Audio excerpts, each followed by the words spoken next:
What's that? You want to be scared? Come with me.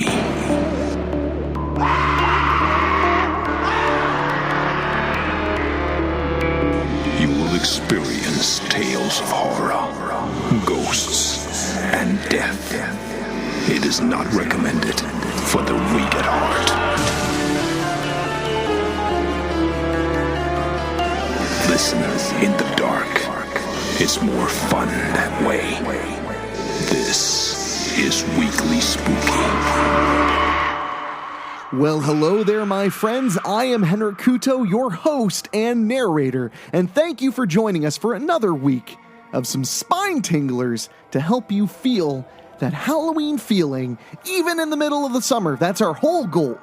Every single week of the year, you get a little bit of that spooky goodness, and this week, we got one that is pretty spooky. And it's from a brand new author, Keith Tomlin. It's a phenomenal story. And it's a little different because most of the time when it comes to horror in particular, but science fiction or whatever fiction you're into, there's a major element of escapism. That's what you want from a scary story, from a science fiction story, from an action story. You kind of want to get out of your life. You kind of want to get out of your circumstances. Well, this story goes the other way a little bit. It's about leaving behind the escapism. It's about leaning in to what is happening around you. It's about facing those fears. And in that way, the story kind of relieves a little bit of that fearful tension. So I will warn you, my friends, most of our stories are about monsters and goblins and ghouls and all kinds of fun, spooky stuff. But this week's story is about being quarantined during a global pandemic and how, no matter how much sweet escapism you have, you can't truly escape yourself or your past. So let's listen to this one now, and afterward I'll be here to, cushion the blow. But right now, get cozy and put on your mask. Quarantine, a story of isolation, by Keith Tomlin. Chester Lytle stretched his legs and turned the page in the book he was reading. Although he rarely allowed himself to think it, he was alone in the world. He had no friends, and his father, the last of his relatives, died when he was a teenager. When Chester turned 18, he inherited a small family fortune and a trust that took care of all of his needs. He never had to work a day in his life, which gave him plenty of time to pursue his only passion: books. With a book, he could be transported anywhere in the world, anywhere in the galaxy. He can be a captain of a ship hunting a great white whale. He can command starships, pursue criminals through the streets of 1920s Chicago, and be a great ball player, beloved by an entire nation. Books were his refuge, his safe place from horrors and pains of life. The world outside his door may be crazy and deadly, but he was safe and sound, alone, in his comfortable house in a small town in Connecticut. When Chester first heard reports of a mysterious new disease rising out of China, he knew it would only be a matter of time before it came to America. He had read enough novels about pandemics, plagues, and outbreaks to know that someone, somewhere, screwed up and unleashed a demon upon the world. He was not surprised when a lockdown was instituted, and, to tell you the truth, it wasn't much of a change for him. Chester liked the isolation. It felt comfortable, like an old friend. Not that he knew what a friend felt like. On this night, the night of Chester's death, he was reading a story about a pirate king who fell in love with a serving wench and was now facing a ship full of mutinous sailors. His first mate, the instigator of the mutiny, had just grabbed the pirate king's one true love and held a knife to her throat. Chester's breath quickened as he hurriedly turned the page to see how the Pirate King would prevail and save his queen. Scratch! The strange noise broke Chester's concentration. He shook his head as if waking from a dream and looked around the room. Every wall in the living room was lined with bookshelves, each one stuffed with hardcover books, paperback books, and manuscripts of all kind. The room was dimly lit by a gas fireplace, throwing strange and mysterious shadows around the room. He cocked his head and listened for the noise again. "What was that?" he mumbled to himself. He spent a few minutes more listening, silently trying to probe the deep shadows around the bookcases. When the noise did not repeat itself, he shrugged and bent his head back to his book. He started reading again, but the spell was broken. He couldn't summon up the scene that had been playing in his head. He tried going back a few pages to see if that would kickstart the story, but it was no use. The magic had faded. Sighing, he put the book down, carefully inserting a bookmarker to preserve his spot. Chester stood and stretched, his back cracking as he arched backwards. He realized that he has been slacking on his calisthenics. Maybe he'll try to get in 20 jumping jacks before bed, he thought, absently. He walked to the doorway, turning sideways to slide between the two bookshelves that partially blocked the opening between the living room and the dining room. The dining room was also lined with bookcases. These shelves were even more crammed with books than the den. Stacks of well-read paperbacks covered most of the floor, leaving only a path to get from the small table and single chair in the middle of the room to the 3 doorways leading to the living room, kitchen, and hallway. Squeak! Chester stopped. He stared, confused, at the floor. He gingerly began applying more pressure to his front foot, testing the floorboard that he was standing on. When he first heard the noise, he thought it may have come from there, but the more he thought about it, the more he was sure it came from his left, towards the hallway. "This is strange," he said out loud. His voice cracked as he spoke. He wasn't used to speaking above a whisper, but he felt he had to say something to break the eerie silence that had dropped over the room. Chester held his breath and listened, thinking that he had to be alone. No one else could have gotten in here without him hearing them. Each of the windows and the back door had been boarded up, and the house was sealed tight to keep out light, sound, and disease. The front door had nearly a dozen locks on it. He only opened it every other week when he received his supply of food and reading material, and that was only after he was sure the delivery person was long gone. Chester had no idea who delivered his supplies. The family trust took care of everything. To him, it was almost like magic. Everything he needed seemed to show up without him having to ask for it. He then wondered if he had a book with a story about a dashing young hero that fought off home invaders. That may be good for a thrill before bedtime. He seemed to remember a book of short stories in the bathroom. He stumbled as he suddenly realized that he had been holding his breath this whole time. He loudly exhaled, taking a few quick, deep breaths to clear the dizzy feeling from his head. The strange noise already forgotten, he headed into the kitchen to make himself dinner. He absently stepped over the stack of paperbacks that lined the kitchen doorway and walked to the kitchen cabinets. Opening up a cabinet door, he selected the long plate sitting on a shelf. He then reached into the bread box and pulled out 2 slices of white bread, placing them on the plate. Turning to the fridge, he opened the door and looked over the shelves, which housed a partial gallon of milk and several packages of butcher paper containing various types of lunch meat. He thoughtfully pondered over what type of sandwich he wanted, before finally selecting a package of sliced turkey. He deliberately pulled out 4 slices of turkey meat and placed them onto a slice of bread. He put the second piece of bread on top and made sure the sandwich was centered on the plate.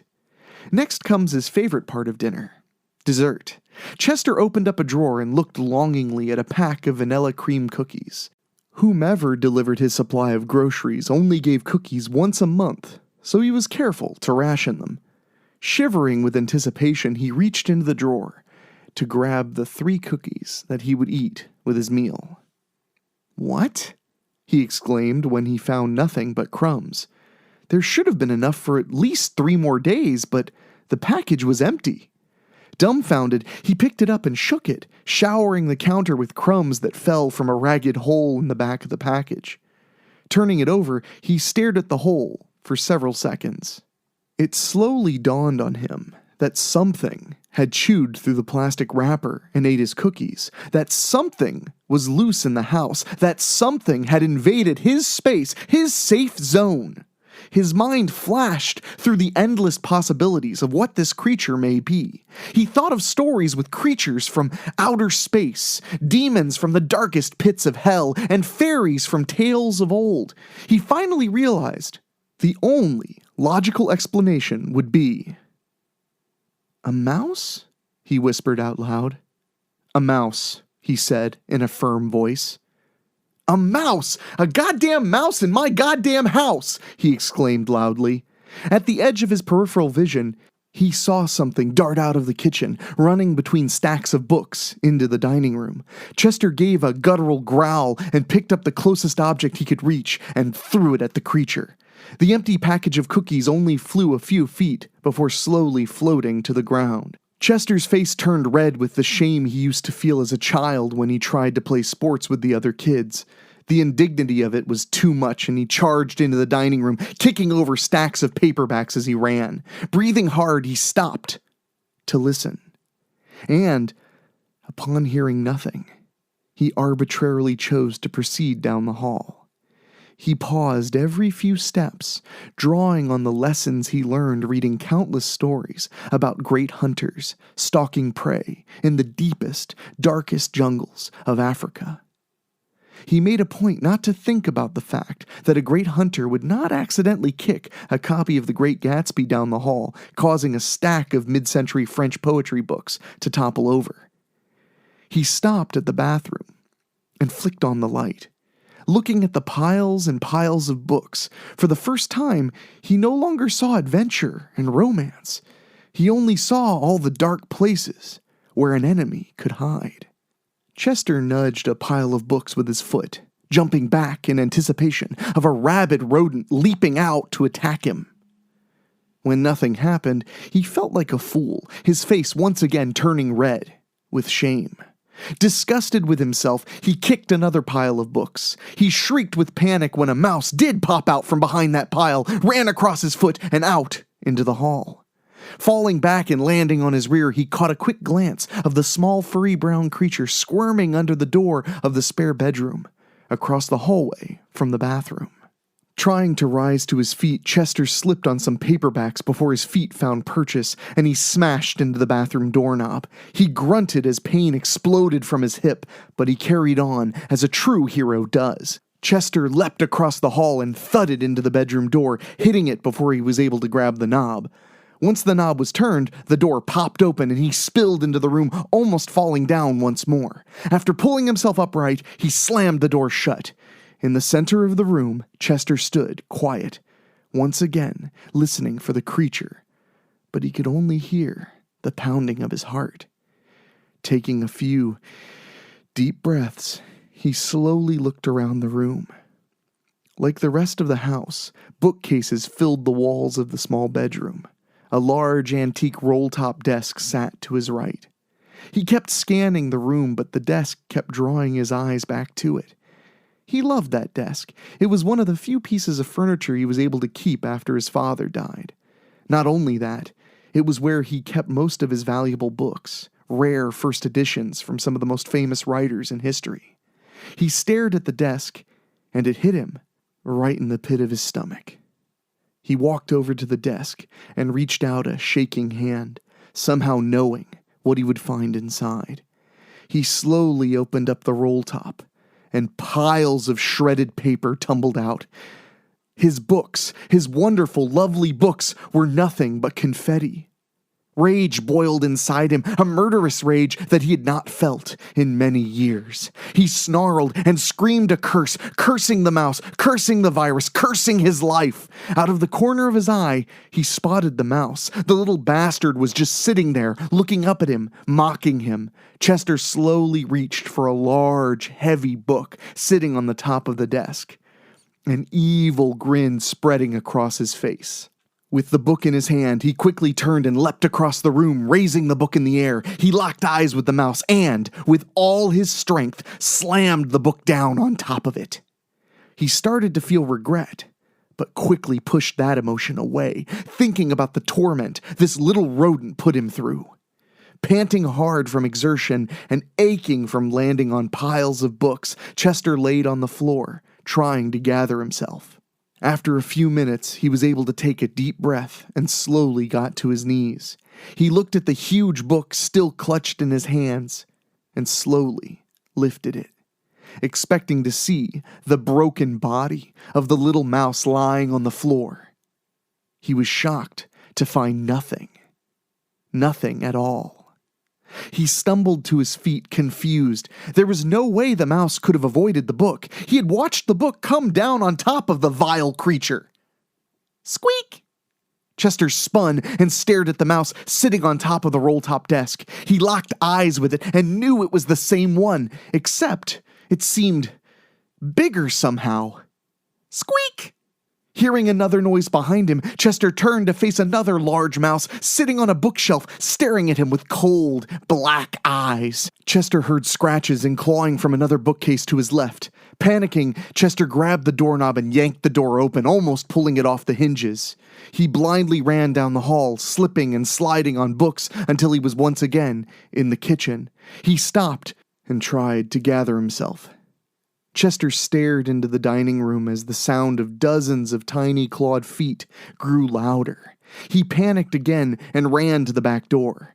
When it wouldn't open, he remembered that it was nailed shut. Cursing himself for his foolishness, he turned and grabbed the handle of the only other door in the kitchen. He pulled open the door and stepped onto the top step of the stairs, slamming the door behind him. It suddenly dawned on him where he was. The basement. Oh God, not the basement, he thought. Chester tried so hard to forget about the basement. Anytime the thought of the basement started to creep into his mind, he would dive into another book, forcing the memories away with visions of brave deeds and heroic adventures. Now the memories started to seep back into his mind, and he was unable to stop them.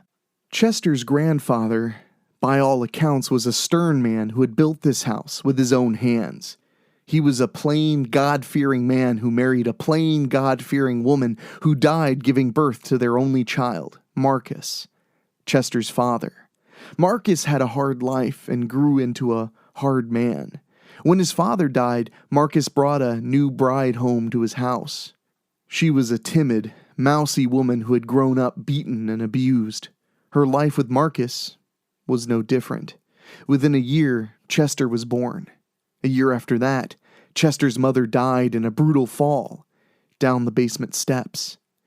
Even though he knows that he was too young to remember it, Chester could close his eyes and see her tumble, screaming down those stairs. These stairs. The stairs that Chester now stood at the top of. Almost numb, Chester reached over and flipped on the basement light. One light bulb, hanging down from the ceiling on a cord, tried to light the entire basement, but failed. Chester knew that the far corner would be in the dark. Who knows what manner of creatures lurked there? Chester knew. Starting to panic, Chester turned and grabbed at the basement door handle. He stopped when the door shook with sounds of wood being chewed and clawed. The sound stopped when he let go of the doorknob. "What the fuck?" he questioned. As he reached out, the scratching started up again. He quickly pulled his hand back. Standing there, confused, he finally asked himself, what would a hero do? A hero would fight back, he thought. A hero would grab a weapon and take the fight to the enemy. This thought sparked an idea. "Grandfather's tools," Chester whispered, remembering the box of old tools that sat in the basement. He should be able to find something to defend himself in there. Having a plan bolstered his courage, and Chester slowly took his first step down the stairs. Taking it one step at a time, he slowly moved deeper into the basement. When he was on the last step up from the bottom, he stopped, not wanting to desecrate the ground upon which his mother died. He awkwardly jumped sideways off the stairs, onto the basement's rough concrete floor. Chester turned to face a workbench in the middle of the wall on the other side of the room. He slowly shuffled forward towards it, resisting the urge to look over at the pool of darkness that emanated from the far corner. After what seemed like hours, he reached the workbench. He paused to catch his breath, and then pulled an old, rotting wooden box out from under the bench. After placing it on the tabletop, he dug through it until he found a hammer. It was old and rusty, with a handle that wobbled, but it was as good a weapon as he could find in this house. Testing the weight of the hammer in his hand, Chester turned back toward the stairs. He glanced over the darkest corner and was instantly fixated by it. The darkness seemed to throb and beat with his heart. Even though he could not see the shackles and chains that were anchored to the wall in that corner, he knew they were there. His mind pulled images from the past. "Damn you!" his father yelled. "You're weak, just like your mother." Chester's face stung like it had been slapped, just like the hundreds of times his father had slapped him. "You little cunt, I wished I had a son instead of a little pussy like you." Chester could feel the shackles around his ankle. It all came flooding back, the memories of him growing up, tiptoeing around the house, trying not to draw the notice of his father, but knowing that it was just a matter of time before Marcus flew into a drunken rage. This rage would end with him being beaten and dragged down to the basement. Chester would be chained, left alone for days, sometimes weeks, living on water dripping from a sewage line and the occasional water bug. He never knew if this would be the time that his father did not come down to release him. But his father would always, eventually, sober up enough to let him loose, reminding him, with a chuckle, how lucky he was not to have an accident like his mother did. The weight of the memories was too much for Chester. He screamed and collapsed to the ground, hitting his head loudly on the concrete. Chester slowly came to consciousness. Before he opened his eyes, he knew that they were there, watching him. He slowly turned his head and saw a half-dozen large mice sitting under the glow of the lone bulb, staring at him. Slowly, he rose to his feet. He picked the hammer up off the floor and held it above his head. "Stay back, you bastards! I'll use this, I swear!" The mice remained motionless. Chester took a step towards them, waving the hammer around. He heard shuffling behind him and quickly turned. Nearly a dozen mice sat on and around the workbench. Panic started to rise up, and he spun around to face the light once again and froze. A large rat now sat in the middle of the mice. This rat, the size of a house cat, had tufts of hair missing and scars covering its body. What made Chester freeze, however, was its eyes. It didn't have the black eyes of a rodent. This rat had human eyes. The eyes of his father. Chester dropped the hammer and screamed, bolting toward the stairs. He kept repeating, "I'm sorry, Father! I'm sorry, Father!" breathlessly over and over again as he tried to leap up the stairs. He made it halfway up before crashing back down, splitting open the skin on his shins and elbows. He didn't seem to notice, though, as he clawed his way up, breaking fingernails and tearing flesh as he went. Chester's only thought now was to reach the front door and leave this cursed house. All thoughts of the virus and pandemics were gone from his head. Only dreams of escape remained. At the top of the stairs, Chester used the stair railing to pull himself up and threw open the basement door. A pair of large rats moved into view from the right and another on his left. The rats looked up at him with his father's eyes and hungrily moved forward. "No!" Chester screamed as he took a step back and lost his balance. As he felt himself fall, Chester remembered the day his father died. It was Chester's 14th birthday, and he had been chained up in the basement for nearly 3 weeks. This was one of the longest stretches that he could remember. That morning, he discovered that, if he tried hard enough, he could slip his foot out of the shackle. He didn't know if it was due to his father's being too drunk to tighten it correctly, or if it was a result of him losing weight. He suspected it was a combination of both. After freeing himself, Chester dragged himself along the wall but finally collapsed under the basement stairs. He was weak, so weak, and so tired. Later, he was woken from his uneasy slumber by the sound of his father opening up the basement door. Panic over what his father would do when he found him unshackled was quickly replaced by rage and hatred, a hatred so powerful that it gave him strength. Chester rose up and stood under the stairs. When he saw his father's feet on the step in front of him, he reached through the open back of the step and grabbed his father's ankles and pulled. Marcus Lytle fell and died at the bottom of the stairs. Chester smiled at this memory. The memory ended when Chester hit the floor, landing on the same spot that his mother and father died. I am a sucker for a very dark ending, and that was a very dark ending, and I want to say thank you so much to Keith Tomlin for submitting that story. He submitted it at weeklyspooky@gmail.com. Myself and producer Dan read it over, we loved it, and we had it on the show, and I look forward to having several new stories from Keith in the very near future. Speaking of in the very near future, next week I'm going on vacation. But don't worry, I will have a show right here Wednesday, regardless of the fact that I won't be in town. I desperately need the vacation, let me tell you.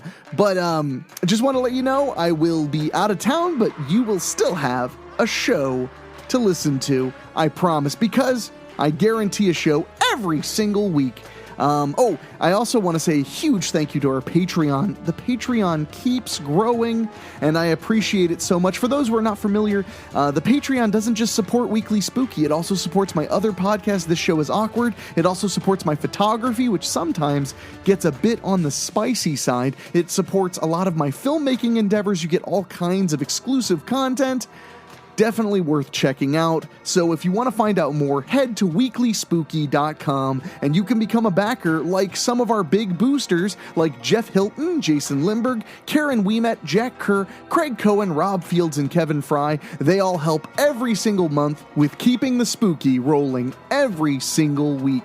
So head to weeklyspooky.com, find out how you can support us. But of course, the biggest supportive thing you can do is subscribe, share, and listen every single Wednesday, because we will bring you something spooky every single week.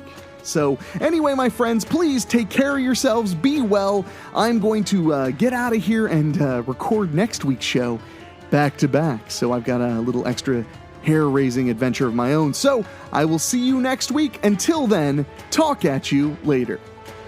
Thank you for listening. Make sure to find your way back next week. But for now, you're safe. Trust me.